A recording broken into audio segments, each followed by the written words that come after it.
তারিখে গান করার জন্য আল্লাহ হইছিল বান্দা হইছিল। 1 তারিখে গান করার জন্য আল্লাহ হইছিল বান্দা হইছিল। নাউজুবিল্লাহি মিন যালিক। আল্লাহ নাকি তাদের সাথে গান করতে আসছিল। ফরহাদ মাঝার, এনসিপি, জোনায়েদ সাকি ও মেঘমল্লার বসুদের দাবি মানা হলে, বাউল শিল্পী আবুল সরকারকে মুক্তি দেওয়া হলে অবস্থান কর্মসূচির ঘোষণা দিয়েছেন ইসলামী বক্তা রফিকুল ইসলাম মাদানী। তিনি বলেন, আল্লাহর শান মান রক্ষার জন্য লড়াই করতে চাই। বাউল শিল্পী আবুল সরকার ইস্যুতে তার এমন ঘোষণার পরই বিষয়টা নিয়ে সামাজিক যোগাযোগ মাধ্যমে ব্যাপক আলোচনার জন্ম হয়। অনেক নেটিজেনই মাদানীর অবস্থানের প্রতি সমর্থন জানান।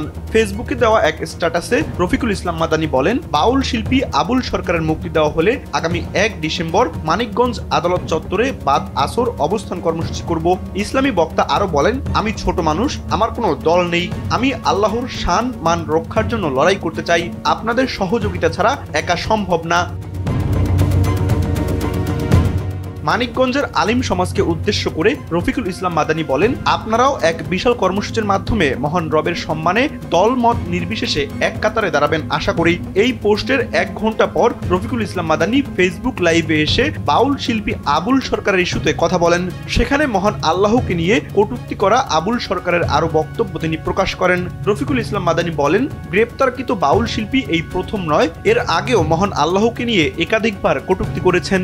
1 তারিখে গান করার জন্য আল্লাহ হইছিল বান্দা হইছিল। 1 তারিখে গান করার জন্য আল্লাহ হইছিল বান্দা হইছিল। নাউজুবিল্লাহি মিন যালিক। আল্লাহ এবং রাসূলকে নিয়ে শিরকি কথাবার্তা বলা, এগুলো আপনাদেরকে অবশ্যই বন্ধ করতে হবে। পালা গানের নামে কোরআন সুন্নাহ নিয়ে ইচ্ছে মতো তুচ্ছতাচ্ছিল্য করা, আলেম উলামাদেরকে নিয়ে তুচ্ছতাচ্ছিল্য করা, এগুলো বন্ধ করতে হবে। এর আগে বাউল শিল্পী আবুল সরকার যাত্রাপালার একটি মঞ্চে মহান আল্লাহ এবং তার সৃষ্টি নিয়ে কটূক্তি ও অশালীন মন্তব্য করেন। পরে মুসলিম ধর্মাবলম্বীদের মধ্যে তীব্র ক্ষোভের সৃষ্টি হয়। এ নিয়ে ব্যাপক সমালোচনা হয় সামাজিক যোগাযোগ মাধ্যমে। তানভীর আহমেদ, এনপিবি।